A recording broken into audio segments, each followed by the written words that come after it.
du canton de Mtsamboro. Il s'agit de Swaba Chaka et de Ouzainia Anli de l'Alternative Unie. Bonjour, donc Swaba Chaka, vous allez représenter ce binôme ce matin donc de votre canton de Mtsamboro. Bonjour Anne, bonjour à la population de Mayotte et spécialement à la population du canton de Mtsamboro. Rapprochez-vous du micro. D'abord, qu'est-ce qui a motivé du coup la candidature de votre binôme pour ces départementales? Alors, ce qui a motivé ma candidature, parce que Mayotte évolue, Mayotte change, nous avons besoin d'élus de terrain pour continuer la départementalisation de Mayotte.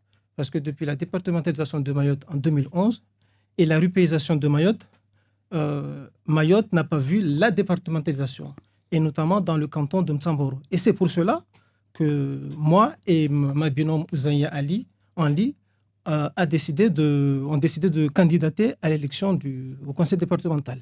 Alors, il y a 9 binômes en tout à Mtsamboro. Comment expliquer cela? Et surtout, vous allez partir avec cette étiquette alternative unie. Qu'est-ce que ça veut dire? L'alternative unie, c'est une autre façon de faire, en dehors des partis classiques, parce que nous composons une équipe de droite et de gauche. Moi, par exemple, je suis encarté à gauche et ma binôme Ouzainia Anli est de droite. Donc, nous voulons faire autrement en dehors de ce qui s'est fait habituellement et classique. Donc, nous avons décidé de partir parce que derrière une idée, il faut avoir un programme. Nous avons décidé de s'ouvrir un programme et dans ce programme, nous avons mis l'accent sur le développement économique, nous avons mis l'accent sur la jeunesse, nous avons décidé de mettre en place une maison d'initiative locale où la jeunesse pourra se retrouver, où la jeunesse pourra s'exprimer. Parce qu'avec la difficulté que reconnaît aujourd'hui la jeunesse mahoraise, nous devons apporter une réponse. Une réponse à la fois sécuritaire, d'ailleurs nous encourageons l'État à prendre en charge ses compétences régaliennes, et une réponse économique qui est du ressort du département. Justement, quel sera votre programme au-delà de ces mots? Concrètement, comment vous voulez développer le département de Mayotte? Nous voulons développer le département de Mayotte avec tout le monde, en prenant en compte la vie de tout le monde, de tous les Mahorais, parce que aujourd'hui, on a l'habitude d'avoir des décisions descendantes qui tombent de là-haut et on est contraint de l'appliquer.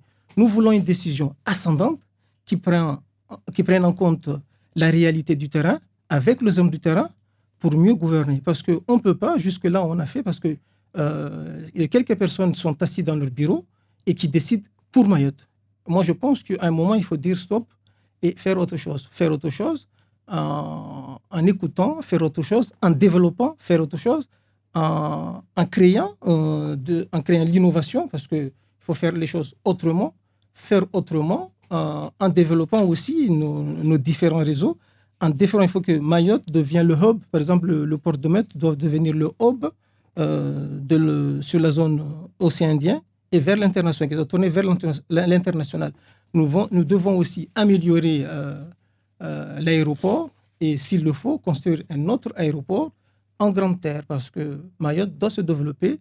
On doit innover à Mayotte avec la jeunesse. Si on revient sur le port de Longoni qui interroge aujourd'hui, qui pose souvent problème, puisque pendant tout ce mandat, on a entendu parler d'affaires de justice entre le délégant et le délégataire. Selon vous, si vous êtes élu au conseil départemental, comment est-ce que vous allez influencer l'Assemblée pour prendre de meilleures décisions sur la gestion du port de Longoni? Là, on a lancé, c'est comme une sorte d'expérimentation avec la DSP qui est donnée à Mme Nel. Certes, il y a quelques difficultés qu'on reconnaît, mais la difficulté majeure aujourd'hui, c'est transformer, améliorer le port de Longoni. Parce qu'aujourd'hui, le port est composé, il n'y a qu'un seul quai qui fonctionne, c'est anormal. Moi, je pense qu'il faudrait multiplier le nombre de quais et atteindre au minimum 4 ou 5 quais pour que les choses avancent facilement. Parce que accueillir un certain nombre de bateaux avec un seul quai à Mayotte, c'est plus possible. Moi, je pense que nous devrons faire autrement. nous devrons investir parce que là, avec le projet gazier de Mozambique, nous ne pouvons se contenter d'un seul quai pour Mayotte. Si nous voulons que Mayotte devienne un hub, il faudrait que tout le monde se mette autour d'une table et chacun apporte ce qu'il devrait apporter. Alors, on a entendu tout à l'heure les témoignages des habitants de Mtsamboro qui réclamaient de meilleurs réseaux routiers, sortir de ces problèmes d'embouteillage, puisque beaucoup le disent, et même certains candidats ici le disaient, se réveiller à 4 heures du matin pour aller au travail, c'est simplement impossible à vivre toute une vie. Qu'est-ce que vous allez vous proposer par rapport à ça? Et concrètement, encore une fois, comment éventuellement faire bouger les choses du côté du réseau routier? Andy, il y a Mayotte Première qui se rapproche des Maorés. Quand Mayotte Première était à Dzaoudzi, il était loin de Maoré. Aujourd'hui, il faudrait que la ville se rapproche des Maorés.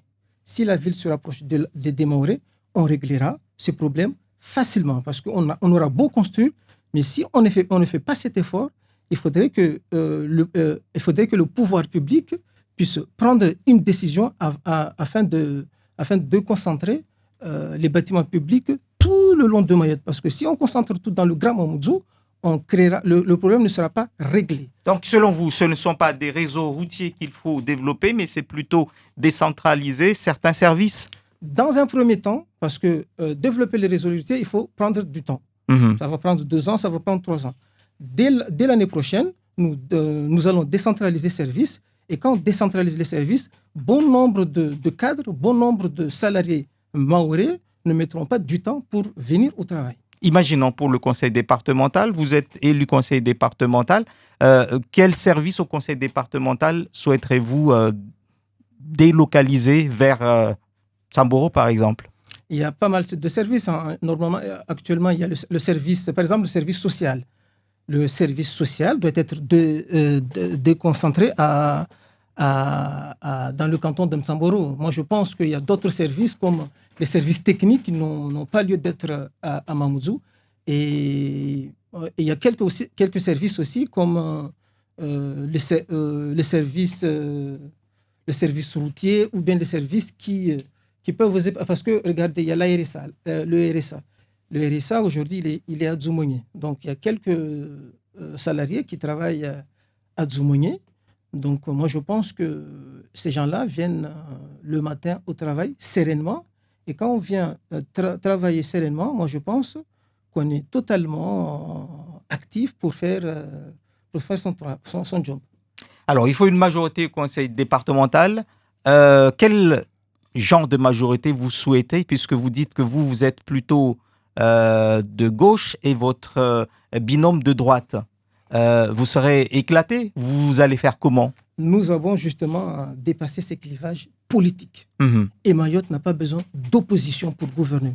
Mayotte doit être développée, Mayotte doit être bâtie, Mayotte doit être construite. Donc nous nous engagerons dans une majorité qui construira Mayotte. Donc que ce soit de droite ou de gauche et même... une majorité qui construira Mayotte. Monsieur,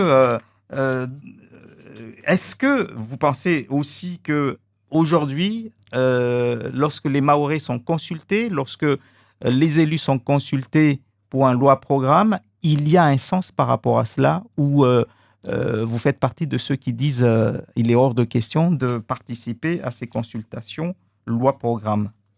Moi, je pense que j'encourage aujourd'hui l'initiative du gouvernement, parce que là, on vient consulter, on vient entendre, on vient écouter. Là, les Mahorais ont cette occasion de s'exprimer.